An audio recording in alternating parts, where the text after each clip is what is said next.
This is an Aerotherm Plus air source heat pump from Vaillant that I installed in late November last year. What's interesting about this job is the fact that I installed it on existing radiators, which most of them are just single panel radiators with no convectors. And we will try to answer following questions. Can a heat pump be run on radiators designed for a gas boiler? If it can, what's the running cost? What's the efficiency of this unit? And now I want you to make a guess. Go to the comment sections and tell me what you think the coefficient of performance of this unit is, knowing that it runs on radiators that are designed for a gas boiler. So the main reason why I'm here today is to install Eddy.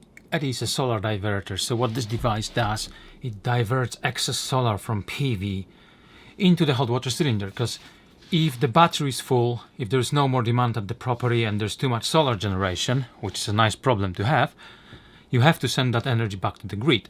And this little device allows you to charge the cylinder first, and you just use it for your hot water, which is really helpful in a heat pump as well. And as you can see, this whole kit, the hot water cylinder, solar diverter, batteries, inverter, everything was installed in the loft. Now, don't ask me how I got this cylinder in here. Looking at it, it shouldn't have been possible, right? Hi Patrick. Hi Simon. You've been living with a heat pump for almost 4 months now. Yeah. I think people want to know, how cold were you in the winter? Not at all. Really? If anything, it was warmer than it would have been with the gas boiler, because the temperature's more consistent, because you have it on all day. All the time, right? Yeah, so in downstairs it was 19 to 20 degrees, upstairs 20 to 21 degrees. All the time from 6 in the morning till 11 at night. So even with existing radiators that were obviously single panels, Yeah. undersized. Yeah, and you were quite sceptical Yeah, when you came to put it in. You were saying, well, you know, we're going to have to run it a much higher heat curve and it's going to cost a lot more money. But actually, I've been quite surprised that it's run relatively efficiently. Okay, why did you keep the radiators? Because, well, we just moved into this house about 6 months ago, and we're going to do a complete renovation, get underfloor heating. But a part of that, we wanted to get a new heating system. So there was no point basically upgrading all the gas boiler, exactly. yeah? There's no point doing that just for a few months. Literally, the week you put it in, it was like the coldest week in December. It was -5. It went down to -5, -6, and the heat pump was working hard, but it was still 20, 21 degrees in it.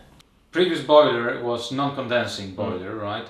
And it was on a prepaid meter, so you knew exactly what you were paying. How much were you paying for the gas boiler on the same radiators as the heat pump? It was burning through money. I mean, we were topping up probably £30 to £40 a week. And right now with this system on the same radiators? It's costing I think £5 a day, including that's including the hot water as well. So it's roughly comparable. Roughly comparable to the old boilers, so. But once we've upgraded and got the underfloor heating, then hopefully it should be much cheaper. Because you asked me for a prediction of efficiency of the unit on the existing radiators. What did I say? I know you were saying like 2.5. Yeah. Don't give us the figure, but is it worse or better? No, it's better. It's much better. It is better than 2.5. Yeah. So I was obviously wrong. Yeah. Yeah. You've been about a lot of this. Yeah. What else was I wrong about? Well, just that it would. I think you said it would be more expensive to run. Yeah. Well, you were scared it would be, and then you scared me. I was slightly worried that keeping those radiators might be a bit risky, but luckily it worked out. It's worked out, pretty well. Yeah, really well. You also have solar PV and battery storage. Yeah. How is that helping with running the heat pump?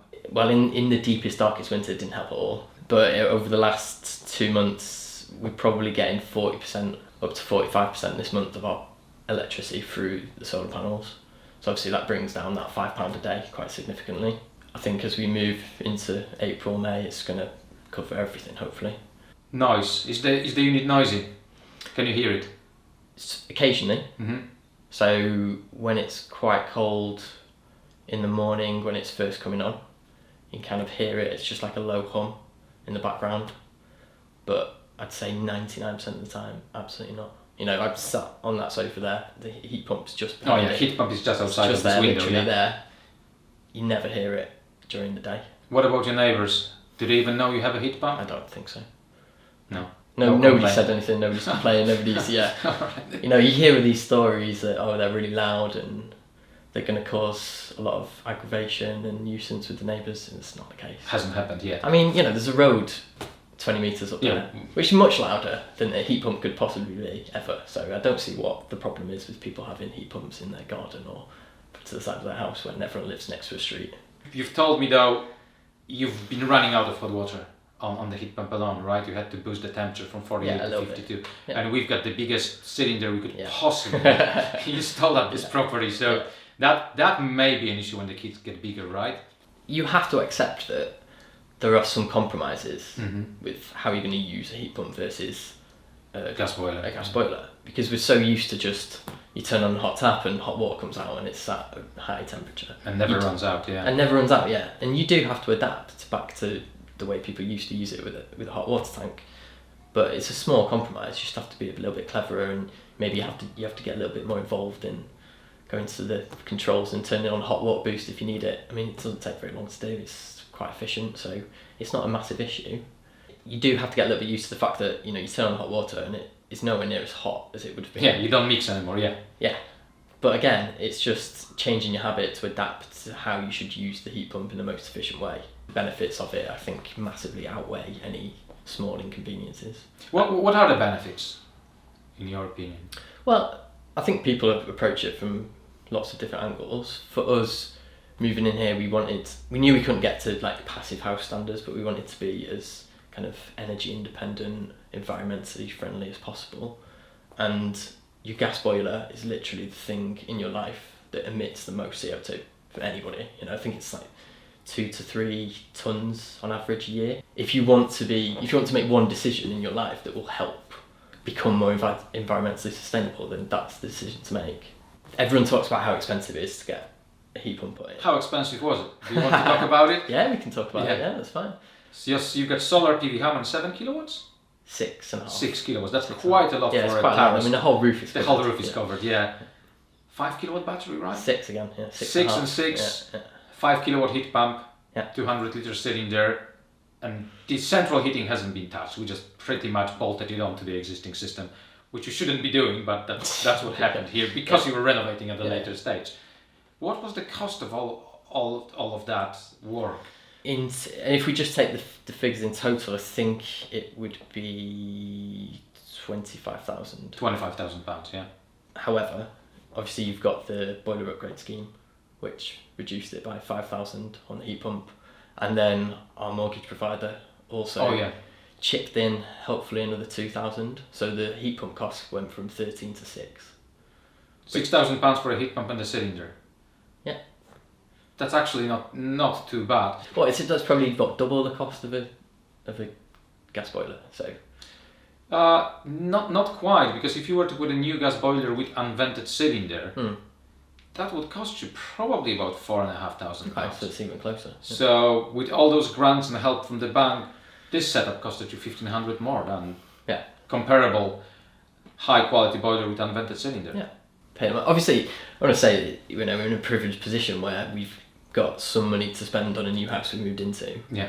So, and we've chosen to prioritise these things in the house over doing other things. So we spoke about money, how much it costs to run the heat pump, but in terms of energy, pure energy, what's the average use? Because that's quite interesting as well, because I know it's not high at all. We're using about 15 on average, and it's been in since December, so it's been in the coldest of all of the winter. So 15 kilowatt hours a day on average. So that's like £5 a day, I think. And I think what it shows is that people shouldn't necessarily be scared away from putting a heat pump in, even if your house is not in the perfect, most ideal conditions to do it. I think there's a lot of noise in the media about how heat pumps are not suitable for a lot of the housing stock in Britain, but I think a lot of that is overestimated. I think there are a lot more properties that could have heat pumps in than people talk about. People are talking about hydrogen, people are talking about other solutions, but I think the heat pumps are the answer. Do you have your opinion on hydrogen? I mean, only what I've read. I'm not an expert in any way, but It sounds like, and there's a lot of people with vested interest in making it happen, and I don't think it's a long-term solution. I think we've already got the long-term solution, and it's just making sure that people actually put the money and investment into making it happen. And I think, you know, if you are in a fortunate enough position that you can do like something like we've done here, then I would definitely recommend it. Okay, it's quite tight here, but let's see who got the efficiency right. So there you have it. Coefficient of performance of 3.1 for the last month. I think it's really decent, taking into the account that we've got single panel, non-convector radiator sized for a gas boiler. And for the last 4 months, or since the heat pump was installed, the coefficient of performance is slightly lower, 3.0. And I expected this to be 2.5 when I installed it. I was warning the client it's going to be high running costs, low COP. It is much better than expected, actually. All the radiators can work with heat pumps. Obviously, it is job specific. Not all houses are the same, and you still have to calculate the output you're gonna get from the existing radiators, and you still have to calculate your flow temperatures. So I think this heat pump has done a really good job, and as such, it deserves one of these HeatGeek Assure Quality Installation sticker.